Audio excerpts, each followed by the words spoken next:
कक्षा 9 और 10 में पढ़ाई करने वाले बच्चों को सक्रिय रूप से पढ़ाई में भाग लेना होगा। पढ़ाई के लिए एक टाइम टेबल बनाएं जिसमें निश्चित समय तय करें कि इतने घंटे पढ़ाई करना है, इतने घंटे ये काम करना है। उस हिसाब से एक टाइम टेबल बनाएं।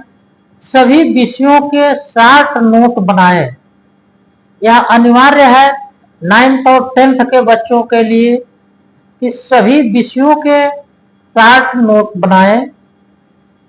अपने आप ही चुनें कि कौन कौन से लेसन से कौन कौन से क्वेश्चन परीक्षा में आ सकते हैं। उस विषयों के उन क्वेश्चंस के एक नोट बनाएं और उसके हिसाब से तैयारी करें, उसकी पढ़ाई करें अच्छे से। और पुराने प्रश्न पत्रों को बाजार में भी मिल जाता है या किसी के पास रखे हो तो आप उसका उपयोग कर सकते हैं आसानी से। पुराने प्रश्न पत्रों को ढूंढें या बाजार से उसका मिल जाता है प्रोफार्मा पूरा का पूरा 10-10 साल के प्रश्न पत्रों का एक बुक मिल जाता है। आप उन बुक को यूज कर सकते हैं। ले आए घर और उन सवालों को हल करने की कोशिश करें। आप जितना ज्यादा देखेंगे उसको हल करेंगे, आपकी एक्टिविटी बढ़ती जाएगी, आपका कॉन्फिडेंस भी बढ़ता जाएगा। इसमें कोई दो राय नहीं है कि आपका कॉन्फिडेंस लेवल बढ़ेगा। आप जितनी मेहनत करेंगे आपका कॉन्फिडेंस लेवल हाई होता जाएगा। आप सवालों को हल करते समय आपको लगता है कि कोई सवाल आपको नहीं आ रहा है तो उसे आप अपने अध्यापकों से पूछें, उनसे मिलकर के उस पर चर्चा करें। इसमें किसी भी तरह से दबाव में आने की जरूरत नहीं है।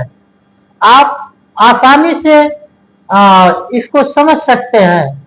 आपको अगर अध्यापक से नहीं पूछ सकते हैं तो आप किसी भी अपने जानने वाले, किसी भी उचित जानकारी रखने वाले व्यक्ति से भी आप इस विषय में जानकारी प्राप्त कर सकते हैं। उनके साथ बैठ के उनसे पूछ करके सवालों के जवाब ढूंढ सकते हैं। आप जितना ही रिवीजन करेंगे, रिवाइज करेंगे विषयों को, उतना ही आपका कॉन्फिडेंस लेवल बढ़ता चला जाएगा। आपकी याददाश्त तेज होगी। आप बार बार रिपीट करेंगे तो उसमें आपको आसानी होगी पढ़ाई में। आप अपने पढ़ाए गए विषयों को बार बार रिवीजन करें। जितनी बार आप रिवाइज करेंगे, आप कोशिश करें कि उसे लिख करके रिवाइज करें। लिख करके आप रिवाइज करते हैं तो इससे आपको बहुत बेनिफिट मिलेगा। आप हमेशा कोशिश करें कि पढ़ाई टाइम टेबल से करें। एक निश्चित टाइम टेबल तय करें। कोशिश रहे कि शाम के टाइम का टाइम टेबल आप बनाएं ताकि आप शाम को 6 बजे से लेकर के रात्रि 10 बजे तक कम से कम 4 घंटे का पढ़ाई करें और प्रतिदिन करें। इससे आप देखेंगे कि खुद में ही आपको अनुभव महसूस होगा कि आप अच्छा कर रहे हैं और अपने आप को सुधारना शुरू कर देंगे। आप अपने अच्छाइयों को आप बाहर लाइए।